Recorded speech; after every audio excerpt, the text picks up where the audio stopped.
Most people believe power is shown through speeches, press conferences, or military parades. But real power is revealed in silence, especially under the sea. A few days ago, Pakistan quietly crossed a milestone that triggered panic across Indian media.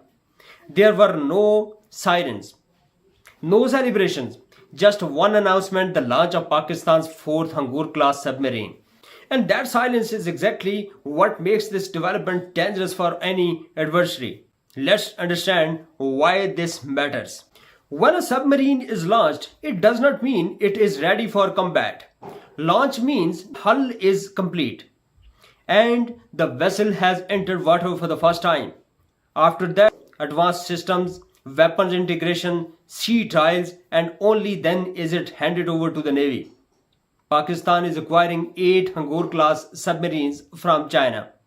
4 are being built in China and 4 are being constructed inside Pakistan. This is not just a purchase.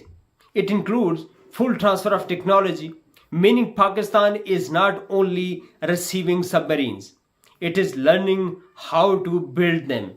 This alone changes the long-term balance. Very few people remember that Pakistan was the first country in this region to operate submarines in the 1965 war.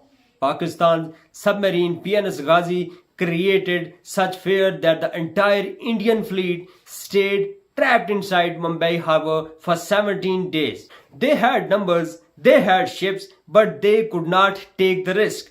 In 1971, Ghazi was sent on one of the most dangerous missions ever attempted. Laying mines near Vishakhapatnam harbor, it was a mission few navies would dare to attempt.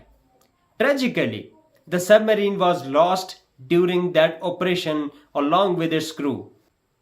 But its mission still changed naval history.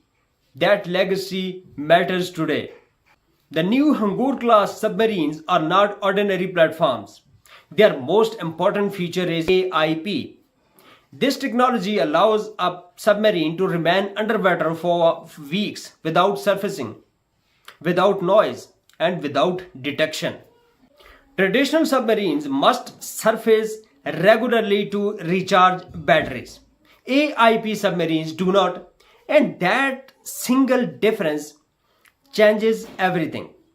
These submarines are quieter, they stay hidden longer, they travel farther, and they can launch long-range torpedoes and missiles from hundreds of miles away while remaining invisible. This is why, within hours of the launch announcement, Indian media exploded with fear. Claims were made that Indian aircraft carriers, coastal cities, and even mainland targets were now vulnerable. And here is the uncomfortable truth. Submarines are not defensive weapons. They are offensive platforms by design. They strike without warning. They do not announce their presence. And finding one in the vast ocean is among the hardest tasks in the warfare. Many people ask how the sea is divided. Territorial waters as 12 nautical miles from the coast. Beyond that are international waters. There is no airspace underwater. A submarine can operate freely, silently, and legally, far from its home shores.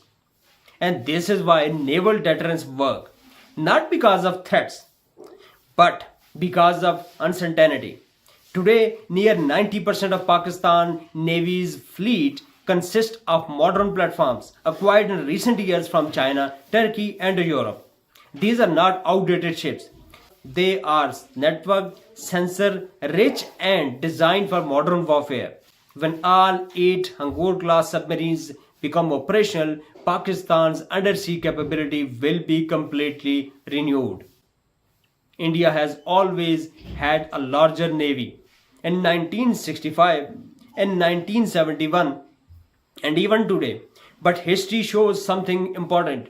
Despite numerical superiority, India has never been able to use its naval advantage decisively against Pakistan. And there is a reason for that. Deterrence is not about size. It is about credibility. As February approaches, it is also important to remember the forgotten heroes Pakistan's sailors whose sacrifices shaped not only wars but the very struggle for independence.